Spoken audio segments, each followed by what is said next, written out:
Hi everyone, this is Rain of the Rainbow Healers. I'm back again. I wanted to talk today about what exactly is a shaman. I found that kind of odd that many people don't know how to respond when they ask me, what do you do? Where are you from? I currently reside in Ecuador. I was born in the United States.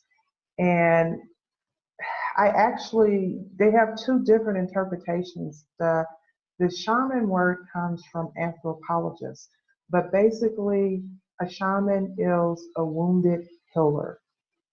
And when you find a shaman, you're going to find someone who has been through some things in life. It's the only way I could say it. My experience as, a wounded healer, like maybe 26 years ago, I was given 3 weeks to live and to die. But you kind of cheat death sometimes. It's something about you that's a little bit different.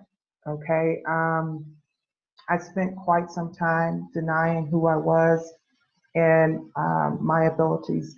We all come here with gifts, but sometimes when we get in the world, things happen and we forget who we are. So whenever you see a shaman, know that you're looking at a wounded healer and someone who has probably escaped death many times. Okay. Um, Most shamans are spiritually based individuals. Okay. They have a strong, not religious, but spiritual aspect about them. They know who they are, where they came from, and that they're here on some purpose, but it may take them a minute to walk into that road. I know who my spiritual lineage is. I know who my group is. I had quite a difficult time stepping into those shoes because I felt so unworthy. Because, sometimes you think it should look different than you. And shamans are kind of also invisible, you know what I mean? um, you hide a lot. You're not visible to the ordinary world, okay? Um, Another characteristic of a shaman is that we connect very easily to the mother, Gaia, Mother Earth. Um, we like to be in earth. We like to connect to nature a lot. Um, Also, shamans have, some people would say, special spiritual powers or something like that. You don't know how or why you do things, but you know that you can do it. You'll just find yourself doing things. With me personally, I was born psychic. So it's just something. I don't even think you cut it on or cut it off. You just know. You just know certain things, and you'll find yourself just telling people things. I found out um, at an early age I could identify herbs, and know what to take. And then I started studying about it. And I remember one time just being very, very ill. And of course, I hate allopathic medicine. I've always been natural. It was something about it. Even babies know not to take pills and shots and stuff, because everything we need, we already have on the earth. It's like the creator knew what we needed before we needed it.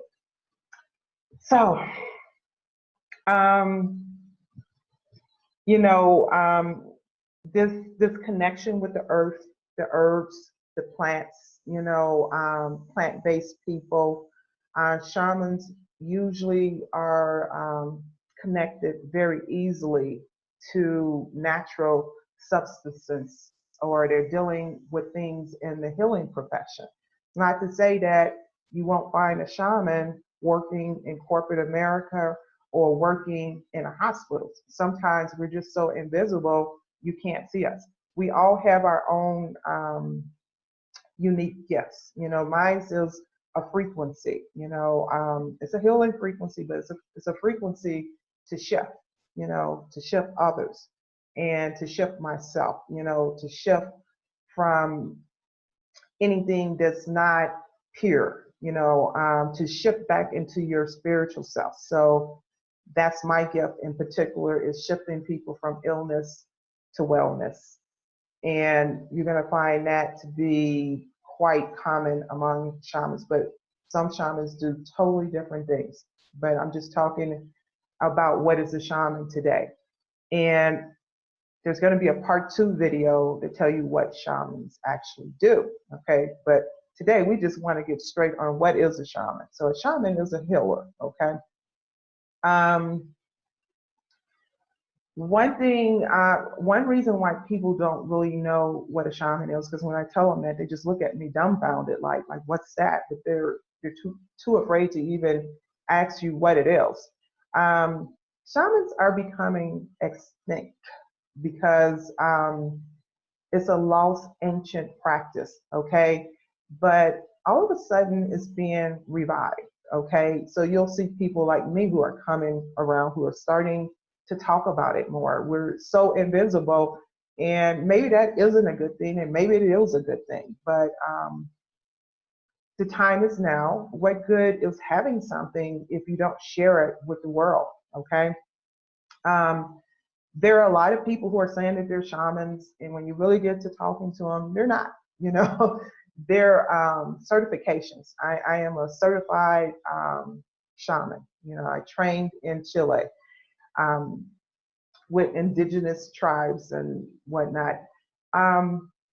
So the first thing, if you're looking at spiritual healing or energy medicine, which is what shamanism is, you may want to ask, is a person certified, and ask to see their credentials.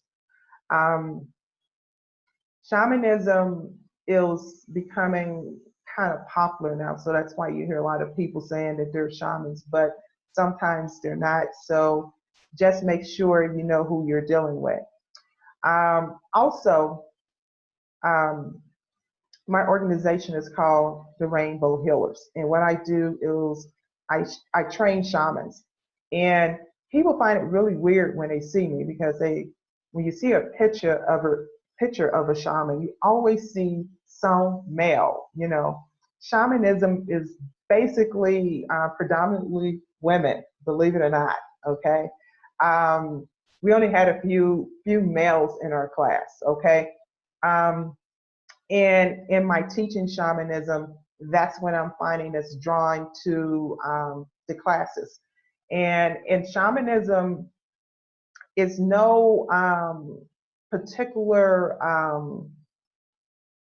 requirement other than the nature to be a healer, okay? To explore yourself and to see why you're here.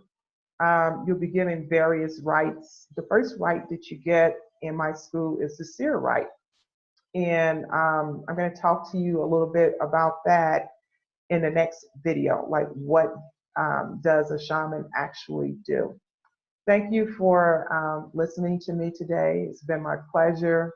Love you dearly. This is Rain. Thank you. Oh, also, the classes I teach are online, so it doesn't matter where you are in the world. You can still get your certification, and we do meet sometimes in alternate locations. When you're trying to get your rights, we have to meet in nature. So we have a way to do it. www. The Rainbow Healers. Thank you. This is Rain. Take care. It's been my pleasure.